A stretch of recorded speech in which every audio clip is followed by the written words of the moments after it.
আমরা আজকে বাংলাদেশ জাতীয়তাবাদী দলের পক্ষ থেকে আমরা 6 জন এসেছিলাম।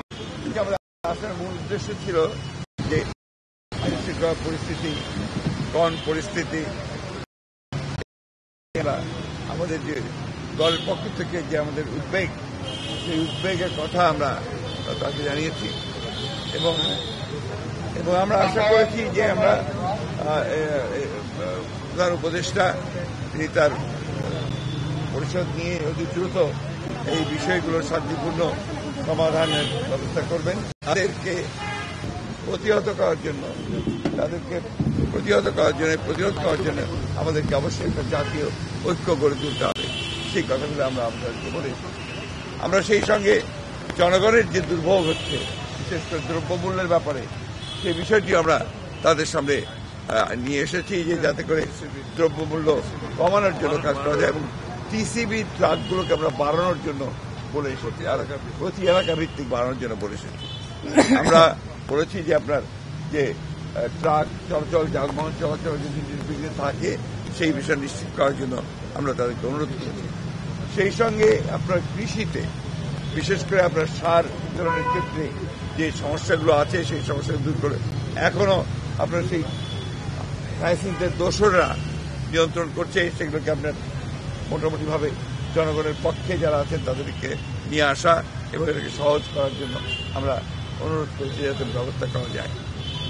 সেই সঙ্গে শিল্প উৎপাদনের ক্ষেত্রে আমরা বলেছি যেন আপনার এই নর্মাল যে আপনার অ্যাক্টিভিটি সেটা চালু থাকে, বিশেষ করে শিল্পাঞ্চলে শ্রমিকদের বেতনের ক্ষেত্রে যেন কোনো বাধা সৃষ্টি না হয় এবং তারা যেন বেতন পান। তার জন্য প্রয়োজনে সরকারকে ঋণ দেওয়ার জন্য আমরা বলেছি যে বেশি করে ঋণ দিয়ে তাদেরকে বেতনের ব্যবস্থা করতে হবে। আমরা আরেকটা বিষয় অত্যন্ত গুরুত্বপূর্ণভাবে বলে এসেছি যে ইউনিয়ন পরিষদ যেগুলো এখনো আছে, এই ইউনিয়ন পরিষদগুলো বেশিরভাগ সময় এই ফ্যাসিস্ট সরকারের আমলে জবরদস্তি নির্বাচন করে তাদের মতো করে এসেছিল। এটাকে অবিলম্বে আমরা মনে করি যেহেতু সিটি কর্পোরেশন ভাঙা হয়েছে, পৌর কর্পোরেশনগুলো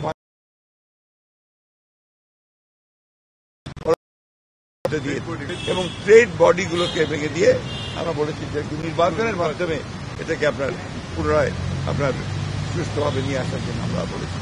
সামগ্রিকভাবে আমাদের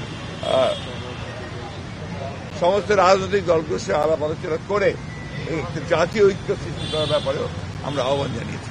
আমরা সেই সঙ্গে আপনার এটাও বলেছি যে আমাদের নির্বাচন যেটা সবচেয়ে বেশি প্রয়োজন, সংস্কারগুলোকে আপনারা সম্পূর্ণ করে অবিলম্বে যত দ্রুত সম্ভব রোড ম্যাপ দেওয়ার কথা আমরা বলে এসেছি যে একটা রোড ম্যাপ অত্যন্ত জরুরি। এই কথাগুলি আমরা তাদেরকে বলেছি এবং প্রধান উপদেষ্টা এবং তার সঙ্গে যারা উপদেষ্টা সদস্য ছিলেন তারা অত্যন্ত শান্তিপূর্ণভাবে মনোযোগ সহকারে আমাদের কথাগুলো শুনেছেন এবং আরো বিশ্বাস করি যে তাগুলো গুরুত্ব দিয়ে তাদেরকে প্রয়োগ করার ব্যবস্থা করবে। আরেকটা বিষয়, আমরা সমস্ত মামলাগুলো যেগুলো আমাদের সময় ফ্যাসিস্ট সরকার করেছিল, এই মামলাগুলোকে প্রত্যাহারের ব্যাপারে আমরা দ্রুততার সঙ্গে ব্যবস্থা গ্রহণ করার জন্য অনুরোধ করেছি। Thank you. আর ভাই